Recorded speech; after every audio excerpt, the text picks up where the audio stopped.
कल से पक्का जिम जाऊंगा। ये लाइन आप सबने बोली होगी या सुनी तो जरूर होगी। और यही हम सबका न्यू ईयर रेजोल्यूशन भी होता है कि जनवरी 1 से जिम चालू। और अगर आप जिम ज्वाइन कर भी लेते हो तो हफ्ते बाद अटेंडेंस 0 हो जाती है, जिम का नाम तक याद नहीं रहता और जोश जोश में आप 1 साल की मेंबरशिप ले लेते हो और पूरा पैसा बर्बाद। और ये सिर्फ आपकी कहानी नहीं, ये पूरे इंडिया की कहानी थी, क्योंकि 2015 तक इंडिया के जिम्स में सर्टिफाइड ट्रेनर ढूंढना एक एडवेंचर से कम नहीं था। टूटा हुआ ट्रेडमिल नॉर्मल था और सब लोग उस ट्रेडमिल पे ऐसे चलते थे जैसे उनकी लाइफ में कोई पर्पस ही ना हो। इसी प्रॉब्लम को मुकेश बंसल ने देखा। मिंत्रा बेचने के बाद वो बेंगलुरु गए थे और अपना फिटनेस भी उन्हें थोड़ा फिक्स करना था। और अचानक एक ऐसा जिम मिला जिसमें कोई ट्रेडमिल नहीं था, सिर्फ बॉक्सिंग बैग्स और जिम्नास्टिक रिंग्स थी और लोग जेन्युइनली हैप्पीली वर्कआउट कर रहे थे। वो इतना सरप्राइज्ड हुए कि उन्होंने सीधा सोच लिया कि यार ये बंदा कुछ अलग कर रहा है, इसको खरीद लेते हैं। और वो जिम था क्योर फिट, जिसको मुकेश बंसल ने एक्वायर कर लिया और 20 करोड़ में डील हो गई। आज वो 20 करोड़ का इंपल्सिव डिसीजन 4000 करोड़ का आईपीओ बन गया है, जिसमें ऋतिक रोशन भी अपना शेयर बेच रहे हैं। कल्ट फिट अब 708 सेंटर्स, 77 सिटीज, 9,87,000 मेंबर्स के साथ इंडिया की लार्जेस्ट फिटनेस कंपनी है। तो आज हम समझेंगे कल्ट फिट की पूरी कहानी, एक ब्रोकन जिम से इंडिया की लार्जेस्ट फिटनेस एम्पायर तक। मैं हूं आशीष रावत और ये चैनल है उन लोगों के लिए जो सिर्फ न्यूज नहीं, असली पिक्चर देखना चाहते हैं। अगर ये आपका पहला वीडियो है तो सब्सक्राइब जरूर कीजिए, ये पक्का काम आएगा। सबसे पहले ये समझते हैं कि कल्ट फिट ने एग्जैक्टली क्या प्रॉब्लम सॉल्व की, क्योंकि इंडिया का फिटनेस मार्केट पहले जेन्युइनली ब्रोकन था। लोकल जिम्स में ट्रेनर सर्टिफिकेशन ऑप्शनल था, मतलब एक बंदा जो खुद सिर्फ कुछ महीनों पहले से जिम जा रहा हो वो आपको फॉर्म सिखा रहा होता था। इक्विपमेंट्स टूटे हुए होते थे, हाइजीन की तो बात ही मत करो, और सबसे बड़ा criminal 12 month lock in contract. Cult fit ने ये पूरा मॉडल रिवर्स कर दिया। कल्ट पास लॉन्च किया जिसमें कोई लोकेशन लॉक इन नहीं, मेंबरशिप पॉज हो सकती है और एक सिटी में खरीदा तो दूसरी सिटीज में भी यूज हो सकता है, और वर्कआउट बोरिंग नहीं था। जुम्बा, बॉक्सिंग, योगा, इसके लिए ट्रेंड लेड ग्रुप्स क्लासेस थी जिसमें एक्चुअली कोई एक्सप्लेन कर रहा था कि क्या करना है। स्ट्रीक्स थे, लेदर बोर्ड्स थे, स्क्वाड्स थे, और फिर सडनली जिम जाना एक सोशल इवेंट बन गया। कल्ट फिट ने जिम नहीं, हैबिट बनाई। अब समझते हैं कल्ट फिट ने बिजनेस कैसे बिल्ड किया। 2016 से 2019 के बीच बंसल और अंकित नागोरी क्योर फिट नाम से एक हेल्थ सुपर ऐप बनाना चाहते थे, जैसे कि eat fit, mind fit, care fit. $120 million series C मिला, $75 मिलियन सीरीज डी मिला, 250 लोकेशंस खुल गए, दुबई भी गए। फिर कोविड आया और लिटरली रात भर में 200 से ज्यादा स्टूडियोज बंद हो गए, रेवेन्यू 0। यहां कल्ट फिट ने वो किया जो जेन्युइनली इंप्रेसिव था, पैनिक नहीं किया, पिवट किया। कल्ट लाइव लॉन्च हुआ, लाइव स्ट्रीम्ड होम वर्कआउट शुरू हुए, डिजिटल पे वॉल आया और 1.5 million new users sign up हो गए सिर्फ पैंडेमिक में। कोविड ने उनका ऑफलाइन बिजनेस बर्बाद किया, लेकिन फ्री में डिजिटल ट्रांसफॉर्मेशन कर दी। 2022 में कल्ट फिट ने एक मूव किया जो अंडररेटेड है।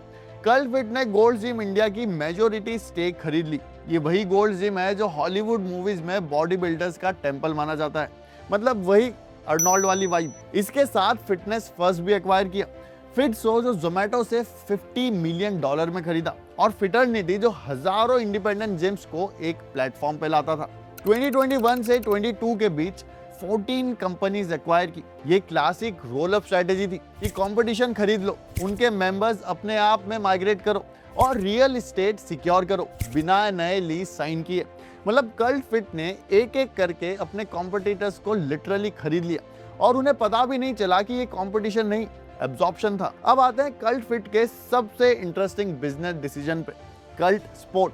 सोचिए आपके पास 9,87,000 पेड मेंबर्स हैं जो रोज ऐप ओपन करते हैं, जिन्हें एक्टिव वेयर चाहिए, फुटवेयर चाहिए, जिम इक्विपमेंट्स भी चाहिए, और आप उन्हें ये सब कुछ खुद बेचते हो बिना कोई कस्टमर एक्वायर किए, क्योंकि कस्टमर ऑलरेडी आपका है। यह है कल्ट स्पोर्ट का genius move. ₹0 customer acquisition cost पे एक direct to consumer brand. Financial year 26 में कल्ट स्पोर्ट ने 522 करोड़ रुपीस जनरेट किए, कंपनी के टोटल रेवेन्यू का 30%, और सर्विस बिजनेसेस से 1.7x तेजी से ग्रो कर रहा है। अभी प्रॉफिटेबल नहीं है क्योंकि डीकैथलॉन से कम्पीट करना पड़ेगा, लेकिन स्ट्रेटेजी बहुत क्लियर है। और फ्रेंचाइजी मॉडल भी देखो, 59% न्यू सेंटर्स अब फ्रेंचाइजी ओन्ड है। मतलब कल्ट फिट रियल एस्टेट का रिस्क लोकल पार्टनर्स पे डाल रहा है और खुद सिर्फ टेक्नोलॉजी और ब्रांड कंट्रोल कर रहा है। ऋतिक रोशन कल्ट फिट के इन्वेस्टर भी है और ब्रांड एम्बेसडर भी, और जुलाई 2026 के आईपीओ में वो 6.33 लाख शेयर्स बेच रहे हैं ओएफएस के थ्रू। इंटरनेट पे लोग ये सुन के सोचेंगे कि ऋतिक ने बेच दिया तो प्रॉब्लम क्या है, लेकिन रियल आंसर ये है कि ऋतिक पार्शियल एग्जिट ले रहे हैं, बाकी शेयर्स अभी भी होल्ड कर रहे हैं। ये एक नॉर्मल लिक्विडिटी इवेंट है जिसमें early investor partial profit book करता है। और सीधी बात करें तो ऋतिक सिर्फ 0.20% स्टेक होल्ड करते हैं। वो फाउंडिंग टीम नहीं है, वो एक स्मार्ट सेलिब्रिटी इन्वेस्टर है जिन्होंने सही वक्त पे सही जगह पैसा लगाया। कल्ट फिट के आईपीओ की असली खबर ये है कि तमासेक, टाटा डिजिटल और एक्सेल जैसे सीरियस इंस्टीट्यूशनल इन्वेस्टर्स भी ओएफएस में है। ये प्रूव करता है कि ये सिर्फ सेलिब्रिटी एंडोर्समेंट नहीं, एक जेन्युइनली बैक्ड कंपनी है। अब आते हैं आईपीओ की एक्चुअल स्टोरी पे। 6 जुलाई 2026 की न्यूज है। कल्ट फिट ने सेबी के पास डीआरएचपी फाइल की है 950 करोड़ फ्रेश इशू के लिए।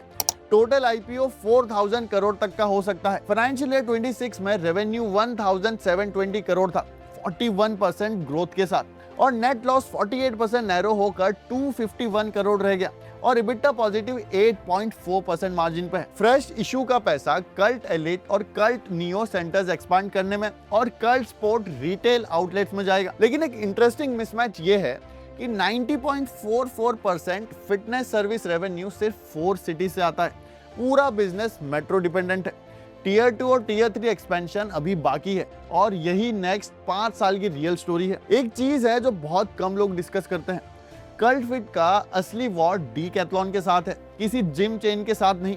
कल्ट स्पोर्ट कल्ट फिट का एक्टिव वेयर और इक्विपमेंट ब्रांड है जो सीधा डीकैथलॉन को चैलेंज करता है।